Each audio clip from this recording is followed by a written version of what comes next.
Kamustahin natin itong editorial cartoon na to na gawa ni Amber ayon sa mata ng mga mambabasa, ng mga judges, at ng mga artists. Let's go! So una sa lahat, ayon sa mata ng mga readers, so obvious nga ba yung concept? Malinaw ba or madili bang maintindihan ng mga readers? So ang subject natin dito ay ito, yan. So yung guro. Actually, kung ano hindi natin makikita siya, kung guro ba talaga siya. So, may nakalagay kasi dun sa ID na guro. So, medyo maliit yung label. And then, yung another elements natin, syempre itong tagumpay na parang award. Tapos, meron tayong dalawang mabigat na spike ball. Diba? Kapos pondo. Tapos, yung isa ay walang label. So, yan yung mga elements natin at yung subject natin. So, kung interpret natin, makikita natin dito na parang hirap na hirap yung guro na abutin yung tagumpay dahil sa pondo, nakataling kadena dun sa paa ng guro. Nakakapos yung pondo, kaya nahirapan yung guro. So una pa lang, kung mababasa ka, maiintindihan mo naman yung concept, diba? So, doon, na-achieve niya naman yung mensahe. So, kamusta naman to sa mata ng mga judges? So, tignan natin kung ibabasa natin sa criteria. So, sa concept ba, okay ba? So, tignan natin kung okay ba yung concept.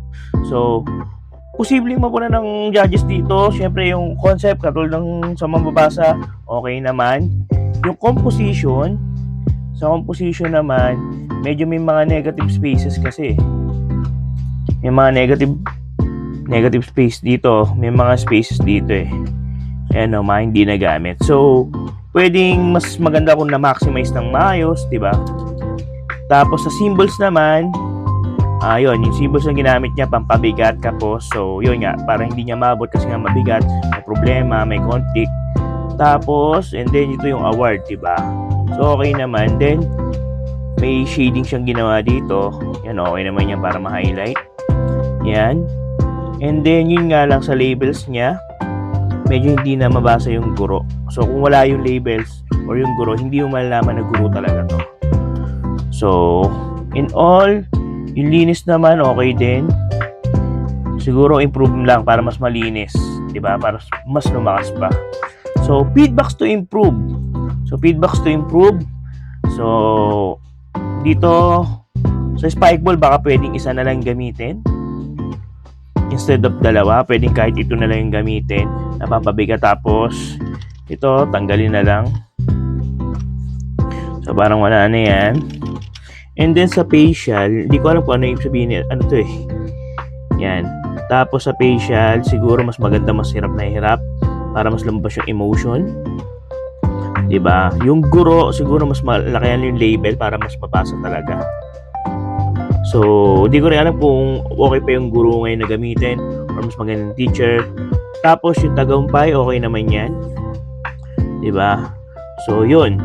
So, kung itong tatlong elements na yan, pwede na yan. Tapos ibabalance na lang. Siguro magandang perspective yan. Sa style niya naman, okay naman. So, kaya pang ma-improve yan. Siguro konting linis pa para mas ma-highlight yung message talaga. Kasi parang ang laki na masyado nung kapos yung pondo. Although, it's okay lang naman kasi nga, malaki, di ba? Parang problem siya. So, kung ako naman, ang suggestion ko, kung katulad yan, kapos pondo, pwede rin kayo mag-isip ng mga other na mga bagay na kapos.